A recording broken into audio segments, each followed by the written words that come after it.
feels like 8. They all grew up together, but for some reason, nobody remembers. That's why when Cloud's telling the story of the whole Sephiroth thing, when we first get to Calm at the beginning of the second disc, why doesn't she ever say anything?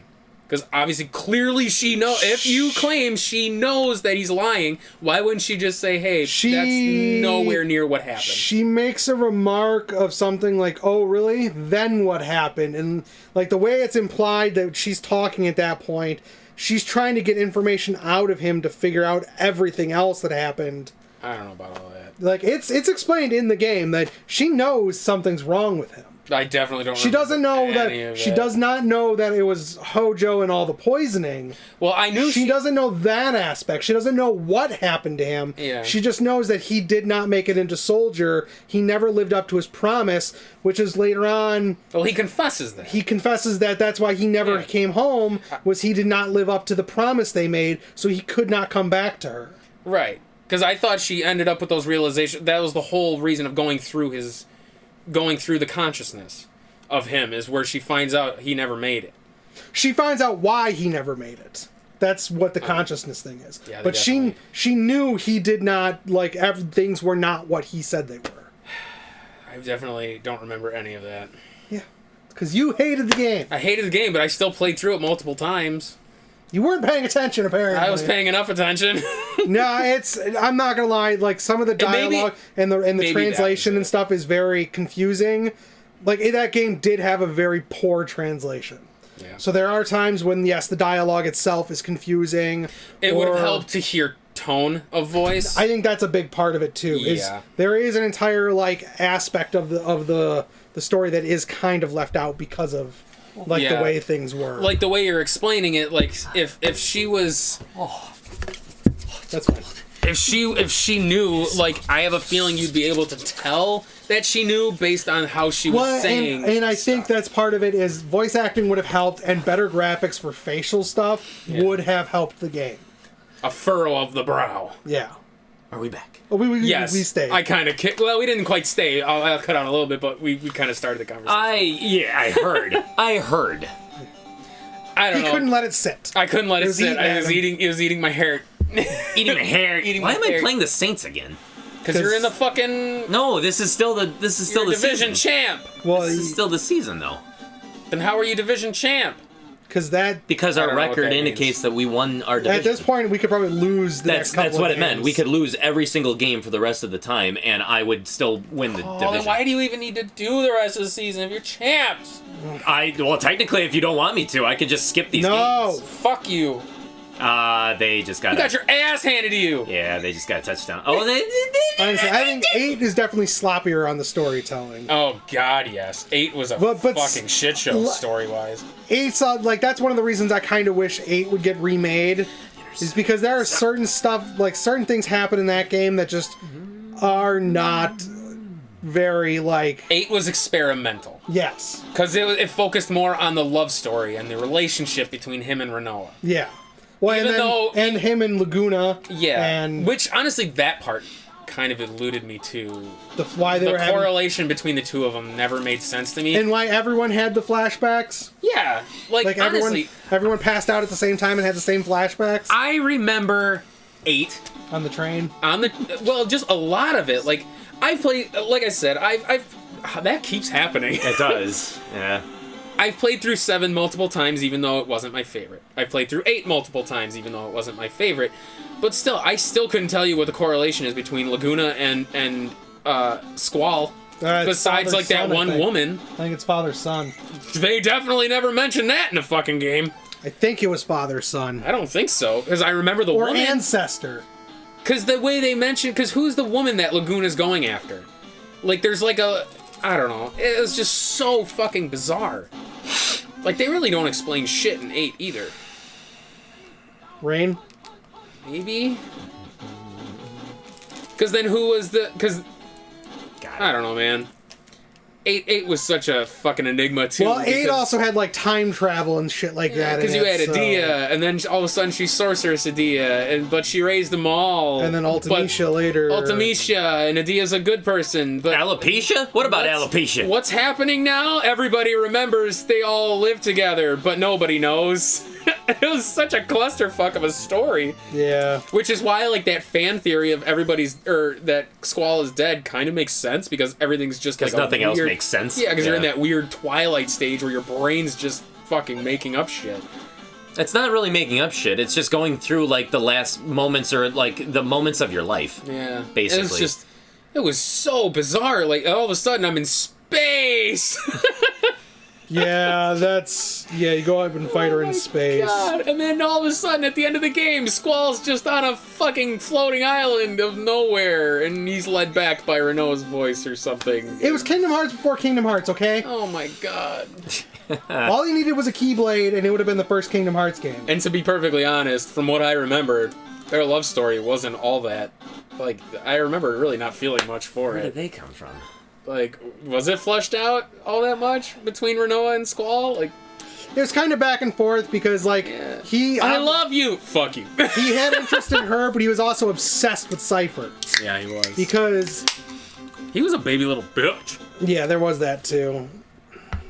Well, there were so many moments where, like, Renault was clearly hitting on him, and he's so fucking, like... He's so apathetic, you're like, why? Like, it's just... You're right, actually. I think 8 would benefit huge from a remake and a retelling. Yeah, 8's one that I think needs more to, like, actually flesh out the story and make it coherent. To be honest, 8 with the way 7 plays, I think would be pretty cool. It'd be kind of interesting to have, like, be able to control Squall in the same kind of, like, you could do, like, the short range combat with the gunblade, but then also fall back and use the gunblade you have so many rounds. I think that'd actually be pretty fucking sweet. Yeah. I think they would stray away from the junction system a little bit. Blasphemy! Best system in any Final Fantasy. The draw system was stupid. The draw system sucked. I will admit, is very, very slow and needed major reworking. Painful. Well, until you got the card system. Yeah. Because once you could card items and max out items that, like, your magic that way, it's very, very fast, but the start of it is very slow. I didn't care for the fact that you could miss summons and certain spells permanently. See, I was okay with that. Because I didn't like... Cause what was... When you were back in the garden, and when you're fighting... I want to say it's the Cerberus? Or something where draw the you have to draw the, I think it's Carbuncle from him or something like that. And like that first boss up on top the tower, you have to draw Siren. I think it is. Yeah, like if you just don't do that, then you clearly miss them for the rest of the game. Yeah. And the same, there's like I want to say there's a spell or two as well that you can miss, but maybe not. I think most of the spells you can get by card. Yeah. It was only the summons that were permanently missable. But I mean, the junction system was okay. I like that each one gave you different stats, and you could, like, they had the different abilities. That was kind of cool. I did like that point. But the draw system, I think, was not. The biggest problem was the draw system is too random. Yeah. So you can draw anywhere from, like, 1 to, I think it's 5 at a time. Certain spells would be from anywhere from 3 to 8, and then some would be, like, 1 to 3. Yeah, so, like, that was the biggest issue, is, like I said, starting it up. But once you have the cards and understand how, like, the card system with the summon, the Guardian Forces works, it makes it better. It makes it way more bearable. The summons were cool. I like the brothers. Okay, granted, now not everything needs to be Eden's half-hour-long summon. Diablos was cool. And that's the one thing I really liked about the junction system was them learning their skills. So, like, Diablos, you got that lamp where you had to summon him and fight him. Yeah. And then, like, he got, like, half encounter and no encounter. Yeah. So, like, you could do stuff like that. Granted, where that game also kind of fucked up was that enemies constantly scale with you. See, I don't remember that. I don't remember the scaling enemies in that one. It's one of those things where they do, and it makes certain boss fights harder if you do go up too high of a level. I remember Odin because you had to get to the top of his tower within a time limit and then beat Odin. Yeah. And then Odin, you couldn't even summon. He was random. Was it Odin or was it? I think it was Odin, where he would just show up. Oh, yeah, because then he ends up showing up against Cypher. Cypher kills Odin, and you get Gilgamesh. Yeah. Which I thought was cool. That was a cool scene. Yeah, but them being Odin and Gilgamesh not being controlled sucked. Yeah. It was a weird. It was definitely weird. Yeah. It was definitely weird. It was weird. And then there's Zell. I hated Zell. What a loser. Fucking whack-ass male Tifa. And then you had Waka, who was just a piece of shit in 10. Oh, I was gonna say, Waka. What the fuck just happened? What the fuck just happened? You lost the ball. No! Why did he run back? Oh, okay. See, 9 was okay. Story-wise, 9 still fell short. Because I hate little Super Saiyan boy. I don't mind. Like, the trance system was okay. Like, I like the skill system learning from weapons. That was fine. I did too. The story for 9, story was here and there. Like, I liked a lot of the characters better. Like, obviously you had more characters. Like, Vivi Seymour was a annoying. Huge character. Well, Seymour was 10. Sorry, not Seymour. Kuja. That's the one. But at least Kuja made sense to a point. He should have been the final boss, but Kuja yeah, made and sense then to what's a his point. name coming out of left field? Necron? Yeah. Yeah. But, I mean, Final Fantasy's done that for years, that's true. so... There are very few Final Fantasies where I like every single character. 13, I would say, is probably one of the few Final Fantasies where I like every single character. Even though Snow is a douche. They're all just a weird mind him as a hodgepodge of different characters that already... Final Fantasy already did. Well, I mean, but, like, theirs are direct, okay, we're taking 1, 2, and 3 things from this character, and now we got this character. So, but it was annoying. I liked Lightning as a character. Claire, I guess, if you want to use her real name. I like Claire, too. Claire Farron. She is female Cloud. Say it properly. But she can do it. That's why I liked Lightning. Because she could, like, Cloud... she was kind of a weird mix between Cloud and... I guess she was more Cloud. She's Cloud. But she cared more. But the difference is... and she showed a little more emotion than Cloud. But see, and that's the big thing. You had the voice acting and the graphics that allowed her to emote better. That's true. That allows a different level of characterization even the way 7 could. Even the way she interacted with other characters felt better. Even if you took the voice acting out, she would interact with other characters better than Cloud ever did in the original. Man. Cloud was always very dismissive. I'm concerned about myself, as opposed to Lightning. Everything he went through, it makes sense. Yeah, it does. That's why his character, like him being aloof and not being close to people, it made sense. He wasn't even aloof. He was just closed. Yeah, he was closed off, kind of like Squall was. But Squall didn't make sense. Worse. He was Cloud to the nth degree. He was. For some reason, Squall was always just like every which way that characterized him. He was just always very different, like indifferent to everything for no reason other than him and Cypher were like rivals. You never really got a good sense of what Squall's malfunction was. Not until later. They like sort of such a. Well, like he was such an extreme that like he was basically he was a manifestation of apathy. Yeah. For the most part, he just didn't care about anything. So it's like, at least Cloud had a reason. Like Lightning had a reason for the way she was as well. So it's like things made sense. Squall kind of not so much. I mean, yeah, getting your face cut open while supposedly sparring with someone. Yeah. I mean, I'd be pissed off too, but... Not to hold a grudge for that fucking long. Come on! Like 9, I liked some of the characters. Like Vivi, obviously, was a huge staple, and his whole... I don't know, there's something... His whole deal with, like, I'm, a creation, does that even technically make me alive? And his whole search for meaning behind being he is. They did it back in the 80s. His name is Data. A synth. What? But I mean, Vivi was just adorable, and you always felt bad for him. And then he befriended Steiner, who was just that duty-bound nonsense guy who eventually softened up. I liked Freya a lot. I thought she was the coolest character, actually. The Dragoon. I thought she was awesome. Adamant was stupid. I didn't care for. Dagger was dumb. Princess Garnet I didn't care for her either. Aiko was a throwaway. Kuina, who gives a shit. Like, a lot of the characters were throwaway. And I just don't like some of the art design in that one either. No? No.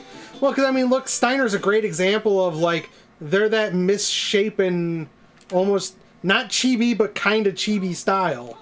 They all kind of were. And it just, I don't... But then again, it took a weird artistic direction between 8 and 9. Yeah. Because, I mean... 8 went with the more... They looked more... real. Proportionate. Yeah, they were more proportional. As opposed to, like, the 7, weird limitation. Well, 7 was... polygonal, yeah, chibi. 7 at least, like, in combat and stuff, they were normal. It was just outside. In cutscenes, they were normal, too. It was just... 8 was good in the fact that cutscenes and shit were amazing at the time. 8 was incredible because it would shift from the stagnant scene to it would do like the swooping cinematic and all at once. Like there was no split cutscene in this, and it looked amazing. I remember 8 blew me away back in the day. Now I'm playing on a HD TV, not so much. Well, yeah. And then like I said, between 7. People loved 7, and then they skipped the next 2, and then 10. 10 is the next big one that most people tend to like. I don't know why. 10... I didn't really care for 10 either, I'll be honest. I didn't like the whole idea that he's a dream or something stupid like that. He's from the Eidolon... No, they're not. Eidolons is 13. What were the... No, Eidolons were 10. Is that what they were called in 10 as well? I believe so, yeah. Because Yuna summoned, I think, the Eidolons. But yeah, they were in 9 as well. He came from their dreams. Well, he was Jecht's dream, which was also stupid. But they were the ones sleeping that allowed Jecht to have the dream or whatever. I don't care for the story of that. He hates his dad so much, but his dad is the big bad guy who dreamt him to take him down or something stupid. It's like Inception shit. Ah! By the way, at the end of the game, I'm also going to disappear or something stupid. Cease to exist while falling off the... Well, because the Eidolons woke up, so he could no longer exist. Just so... That was the whole... Titus was such an unlikable character. I hated Titus. Oh, you mean that laughing scene didn't do it for you? I just didn't care for him. I liked Auron. Thought Auron was kind of cool. But I liked Kimahri. I thought Kimahri was interesting, even though people hate him for some fucking reason.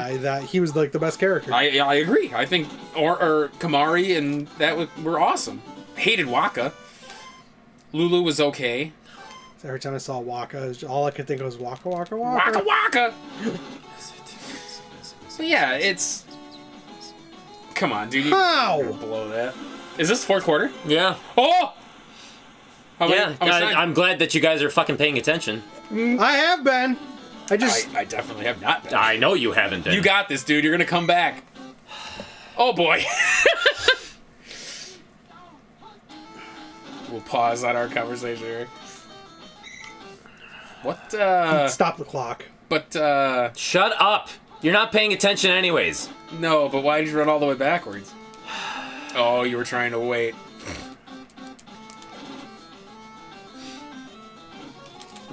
Jesus. Well, you said you could lose every game and we're still fine, so we're alright. We're still good. Oh, fuck! This game I didn't have a chance. The Saints whooped your ass. I didn't have a chance because nothing was going right. I wasn't intercepting the ball. Every play, even when they weren't anywhere close to me, they were intercepting the ball. I'm pretty sure that the game at this point was like, nope, you're not winning this one. You sure seem to be fumbling a lot. Is that due to player condition? Again, you weren't paying attention. I did not fumble the ball once this game. Last game. Oh, it was last game. For fuck's sake, dude. Excuse me, you were throwing a lot of interceptions. Who cares how it happened? There were a lot of conversions.